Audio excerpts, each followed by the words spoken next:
এই আওয়ামী লীগকে যখন 24-এর পরে, আগস্টের পরে নিষিদ্ধ ঘোষণা করার জন্য জামাত ইসলামের পক্ষ থেকে রিট পিটিশন দায়ের করেছিলেন যে আওয়ামী লীগকে সারা জীবনের জন্য হাইকোর্ট যাতে নিষিদ্ধ করে। আমি অ্যাটর্নি জেনারেল ছিলাম। আমি দাঁড়িয়ে বলেছিলাম যে পিটিশন নিয়েছেন, যারা পিটিশন নিয়ে এসছেন, তাদের অধিকার নাই একটা আদর্শকে হত্যা করা। আওয়ামী লীগে যেমন খুনি আছে, আওয়ামী লীগে অনেক আদর্শিক সৈনিকও আছে। সেদিন আমি সেটা আওয়ামী লীগের রেজিস্ট্রেশন বাতিল করার জন্য হাইকোর্টে বাধা দিয়েছিলাম। কারণ আমরা চিন্তা করি আদর্শের, আমরা আদর্শকে হত্যা করে কোনো রাজনীতি করতে চাই না। আজকে একটা বিতর্ক তৈরি হয়েছে, এখানে উনিও কথায় বলেছেন 71 না 24, 24 না 71, এরকম একটি স্লোগান, একটি মহল আনার চেষ্টা করা হয়েছে।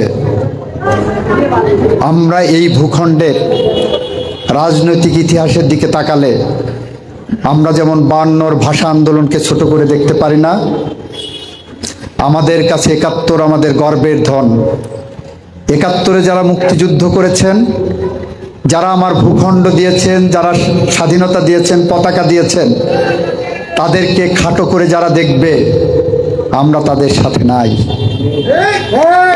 আমরা বলতে চাই, যারা 71-এ মুক্তিযুদ্ধের মধ্য দিয়ে বাংলাদেশ দিয়েছেন আমাদের, তাদের কাছে আমাদের আজন্মের ঋণ। তাদের কাছে আমরা এই জন্মে ঋণী হয়ে আছি। একইভাবে 90-এর গণ অভ্যুত্থানের মধ্য দিয়ে যারা আমাদের গণতন্ত্র ফিরিয়ে দিয়েছিলেন, আমরা 90-এর গণ অভ্যুত্থানের সে সমস্ত সৈনিকদের কাছেও ঋণী।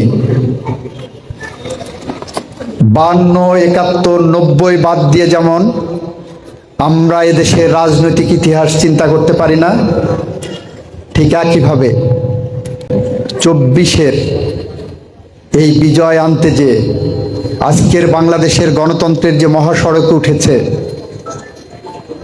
এই বিজয় আনতে যে 24 সালে যারা প্রাণ দিয়েছেন, আপনারা দেখছেন 24 সালের জুলাই মাসের 16 তারিখ থেকে আগস্টের 5 তারিখ পর্যন্ত এই 20 দিন সময়ে 1400 মানুষকে হত্যা করা হয়েছে। আপনারা দেখছেন এই 20 দিনে 30,000-এর মতো মানুষ পঙ্গু হয়েছে। তাদের প্রতি আমাদের বিনম্র শ্রদ্ধা আছে।